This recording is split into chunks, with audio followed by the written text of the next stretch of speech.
Since 2020, the not-for-profit group Cape Breton South Recruiting for Health has been helping support Americans who want to make the move to Cape Breton. And now this group has partnered up with a larger movement called the Healthcare Infusion.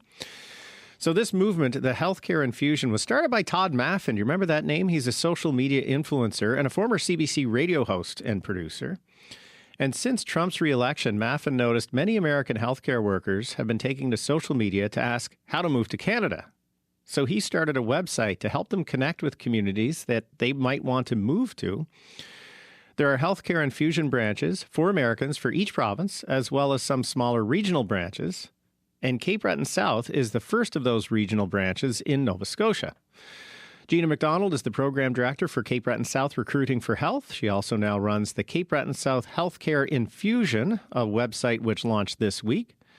Gina spoke with Information Morning Cape Breton current affairs correspondent Brittany Wenzel about this initiative and the work of Todd Maffin.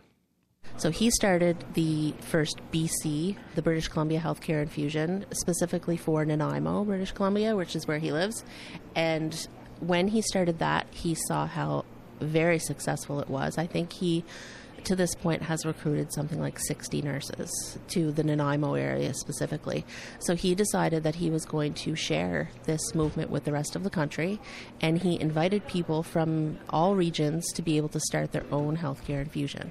So because this is the area that we deal in anyway at Cape Breton South Recruiting for Health, it was a very natural fit for me to approach him and say, I would absolutely love to start an infusion for our area. And we're hoping that we can use the last couple of years of our experience in attraction and retention to be able to be very successful. How does that differ or build from what you were already doing since 2020? A lot of it is exposure. So we don't have a big advertising budget, and it's fine to be a wonderful place in the world, but if Americans don't know about you and they don't know that you're here, they don't know what they're missing. So it has been a real challenge to get out into that market and to make ourselves known. So I think this, based on the amount of media coverage that it's already received, that's a huge, huge thing for us. To have access to those pools of healthcare professionals that we wouldn't have had access to before. Time will tell exactly how big it will get. The Nova Scotia Healthcare Infusion is already doing relatively well, and we're really hoping that if we keep promoting it and members of the community are able to share it, that we will be able to reach lots and lots of healthcare professionals and then build up our network as quickly as possible. And so do you know some of the reasons for why they've chosen your area? A lot of them seem to indicate that they're looking for an environment where they feel appreciated. They are looking for an environment where they and their families can feel safe. And when I say safe, I don't mean just crime and violence and things like that, but where they can feel welcome in a community if they're members of the LGBTQ plus community, if they are a visible minority. Any type of issues that they've faced, considering what's going on in the U.S. at the moment, are things that they are extremely worried about and in a very real sense. So they're not sitting back and kind of waiting for things to change. They're actively looking to relocate somewhere where they feel safe.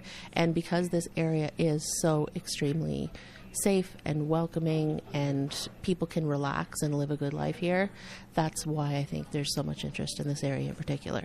And so when you've got this site, what are some of the things that you've highlighted, particularly in this area, that might be a draw for Americans? I have chosen to focus mostly on what they're pointing out in the media and, like you said, on TikTok and on the other infusion sites that they're really craving that they can't get at the moment, which is safety and security and peace. And Cape Breton South is a very quiet place. We have an aging population, and I can't think of anywhere else that somebody would be more at peace going to work every day than here in this particular area. So I have been highlighting that part especially. Also, Cape Breton in a broader sense has a very unique way of welcoming people and a familiarity that I think that we're all very proud of.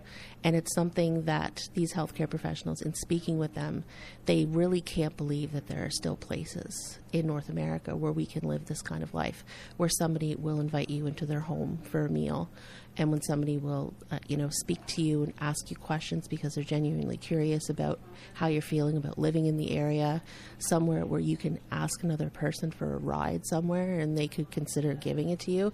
Things like that they're so common for us around here that it's an afterthought. But from other places, people aren't used to that kind of positive attention that they would get. So that's, I think, going to be one of the big factors that will draw people to this area, is that we in Cape Breton as a whole, specifically in Richmond County and the town of Port Hawkesbury, we have our own brand of how we can welcome those people that they're not going to get anywhere else. Walk me through how this works. If somebody is poking around looking for a change of pace and trying to move to a different area, and they come across your site, they click it, where do they go from there? So we have a group of community connectors who are people from the local area who are well positioned to be able to answer questions and to lead people to the resources that they need locally. So people might come onto the page and wonder about housing. They might worry about the housing market, the rental market. They may be wondering about daycare. They may be wondering where their spouse is going to work. There are a lot of questions that, although those things are answered in time through the regular pipelines, people want to know that before they start making any big plans, and they want to be comfortable with the area that they're thinking of moving to. So we're able to provide that very, very local touch and to give people a really good window into what it would be like to live here. So they will click on the site. All of our local connectors are available. It's basically a big chat room. And there are different topics, but for the most part, it's just general chat. People who are American healthcare workers will come onto the site, ask a question, and between myself and the community connectors who we've enlisted to help with the project, we hope to be able to answer them very, very quickly and to show them that there is support for their move if they should decide to come here. Gina MacDonald is Program Director for Cape Breton South Recruiting for Health, speaking with Brittany Wenzel. And coming up tomorrow on Information Morning, we're going to hear from Nova Scotia Health to see how their recruitment efforts are going south of the border.